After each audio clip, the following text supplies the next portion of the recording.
Rally white men, demean women, mock the impact of misogyny. How will Gamergate values play out in Trump's America? Guys, go ahead. Go ahead. Try to keep on saying that Gamergate is not relevant. Go ahead. Keep on banging about how Gamergate is not relevant.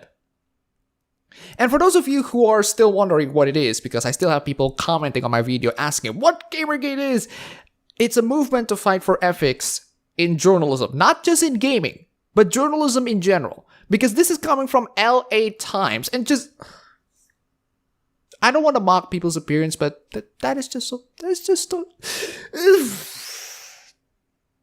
Gamergate is trying to fight off unethical hacks. For those of you who don't know, I made a video discussing about one of these unethical practices.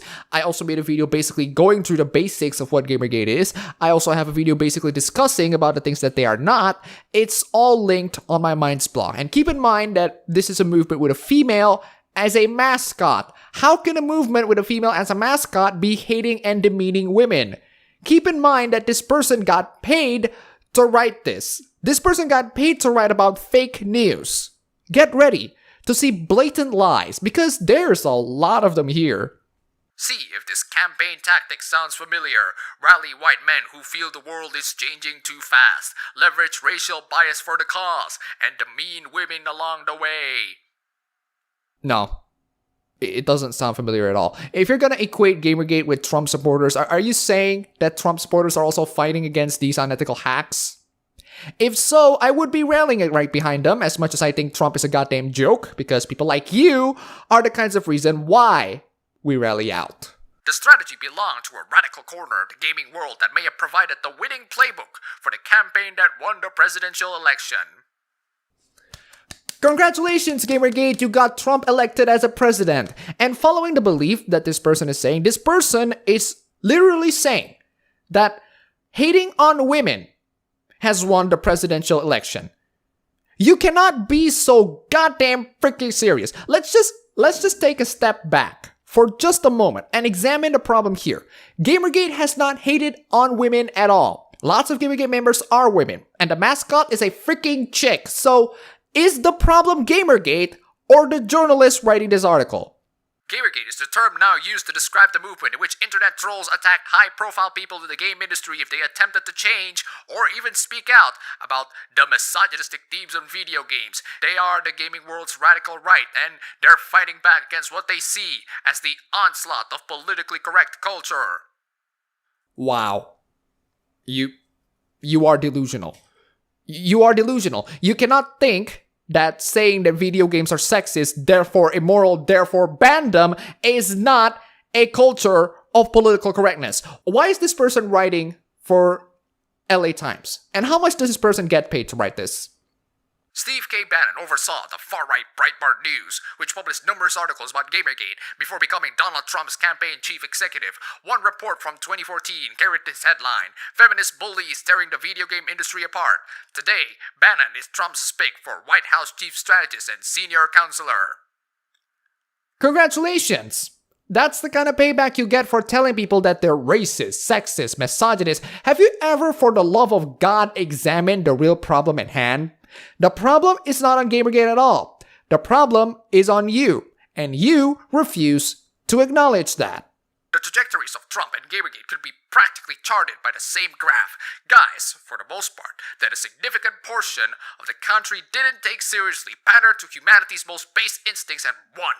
Entertainment and politics are becoming increasingly blurred. The president-elect, for instance, regularly tweets about Saturday Night Live and nearly caused a culture war over Hamilton. Oh, please do go on. Please do tell me how terrible these men are. Please do go on. Go on. Keep shaming them. You've seen the result of these right in your face. And you keep doing all of that. Bannon once again spoke favorably of Darth Vader, seemingly comparing himself to the Star Wars villain, spoken like a strategist or like someone pandering to his fans. It has never occurred to these people that they're actually the Empire. They think that they're the rebels. They think that they will not step into the dark side, and these people... Amazing. Just freaking amazing. The term Gamergate emerged as a hashtag in mid-August 2014. It described as attacks, particularly on women in the gaming world, but trolls and eventually their de facto leader Milo Yiannopoulos, who became Gamergate's Breitbart champion. Wow. I gotta say, these constant attacks on women has gone way too long. It's 2017, guys. It's 2017. The women attack should stop, alright? Oh, we stopped being that because we have never been about that. But you know what hasn't stopped? Unethical hacks. Like you. You are the reason why Gamergate existed and lived all the way through 2017 in the first place. And to claim that Milo is the leader of it. A grassroots consumer revolt has a leader. The writer electrified his base in much the same way as the Donald Trump campaign, arguing the mainstream media and those with progressive thoughts simply failed to understand real gamers. Gamergate, he wrote, has exposed both the feminist campaigners and even some gaming journalists as completely out of touch with the very reasons people play games. Yes, they are. Yes, they are completely out of touch. This article proves exactly that point. You say that hating women won the election. You are delusional. You are out of touch. You cannot see that you are. But you get paid for writing that you are, so that sensible people can mock and laugh at you, which is good for LA Times. Good for them. Female game designers and journalists who spoke out about a more inclusive future for the medium were harassed on social media with threats of physical attacks, rape, and theft. These emails were leaked, sounds familiar, and some saw details about their personal lives published online. Yeah, do you know the one thing that I noticed from all of you? None of you have ever talked about what's actually inside the leaked emails. None of you have ever talked about the Zoe post, Game Journal Pros, the con leaks. We've talked about what's inside the leaks, and you dodged it. Again, I have a video for that linked in my Minds blog, specifically for the con leaks. The DNC leaks, the Podesta emails, you also dodged all of them. The content that was revealed inside those leaks are 1,000 times more important, and it speaks a lot to the corruption within the game realms and journalism realms. You refused to address that because you would look like freaking morons, wouldn't you? Lock her up. Trump supporters shouted about Hillary Clinton. I hope you die. Gamergate champions tweeted at Anita Sarkeesian, a prominent cultural critic who critiques games from a feminist perspective. You're well aware that there are different call to actions. One is calling for the other to be imprisoned, the other one wishes the other to die. And as someone who makes videos about Anita Sarkeesian, I've seen people say bad words to her, including in this typical format. But, and here's a big but, there are two factors that you need to consider. One, these people are in the comment section on YouTube, their legitimacy of their comments are questionable on that fact alone. And two, the things that Anita Sarkeesian says are the kinds of things that would incite people's rage. But you decided to play reverse victim on us the same way Crack did. One developer, Jennifer Hepler, author of Women in Game Development Breaking the Glass Level Cap, told The Times that she went so far as to install bulletproof glass on her windows after her life. Bulletproof glass on her windows. How can you read this thing and not giggle? She was singled out for the inclusion of LGBT-friendly characters in a sword and sorcery game. For a little bit of a full context, Jennifer Hepler is the writer for a sword and sorcery game called Dragon Age 2. Do you know why people get mad at her? She said, and I'm not kidding here, she doesn't like video games even though she's developing a role-playing game rich with story. You distorted why people got mad at her as trying to insert LGBT-friendly characters. You're well aware that Dragon Age Origins have characters that you can romance regardless of gender, and yet people have no problems with them. In fact, I would say that a more accurate modded version of Liliana would be a great waifu, even if my warden is a female. Again, fake news, blatant lies, right in your face. Gamergate advocates argued that gaming journalists were corrupt and were colluding to bring a politically correct makeover to the medium. Read, take away our digital guns, treat women as something more than sex objects, and cast anyone, other than a white male as the lead protagonist. Those things are politically correct, you goddamn muppet. Take away our digital guns because you are triggered by guns. Treat women as something more than sex objects because that's how you think women works.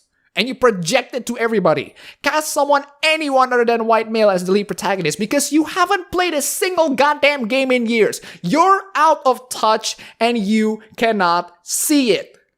Yiannopoulos, who has been banned from Twitter over allegations that he coordinated the sexist and racist harassment of Ghostbusters star Leslie Jones, galvanized his believers by claiming that gaming had come under attack by an army of sociopathic feminist programmers and campaigners. Yeah, they are sociopathic. In fact, we're just gonna bring up Leslie Jones, the kind of person who would say that white people are trash. Those who bought into his words targeted their ire at female critics who sought to intellectualize the medium, aka make it more feminist friendly. Ultimately, they were only bringing to light gaming's more regrettable traits that has long pandered to a male-focused, gun-obsessed community where women were damsels more than heroes. Wow. I have no comment. But what am I supposed to comment on it? I got nothing. Go make your own comments. I don't care. Even Nintendo's mobile title Super Mario Run, the biggest game of this winter, perpetuates the myth that women are to be rescued rather than kick butt. Oh, you're talking about that article that says Super Mario Run is sexist. Yeah, that article is hilarious in hindsight, considering that New York Times are so desperate they cannot even pay rent. The biggest, most visible games are still largely created by men for boys. Gamergate ultimately was driven by nostalgia and fear of change. Go on. I'm too tired at this point. Go on. Keep on perpetuating the same lies over the weeks. Go on. Keep politics out of our games was Gamergate's proponents' rallying cry, but they may as well have been saying, make games great again. As if all of those things are bad things to advocate for. There's evidence that major developers are listening to their broader audience rather than being bullied by Gamergate, as recent titles such as Uncharted 4: A Thief's End, Watch Dogs 2, and Dishonored 2 have touched on mature themes with a wide variety of characters. Watch Dogs 2. Mature. Watch Dogs 2. It's a game riddled with cringy internet memes and you call that mature. Don't get me wrong, Watch Dogs 2 is a very fun game, but man, the internet memes on that game should just go die in a fire. For much of the last decade, the biggest gaming franchises, Call of Duty and Grand Theft Auto among them, were driven by guns and disparaging views of women and minorities. And unlike the Republican Party, the game industry has done this without lobbying money.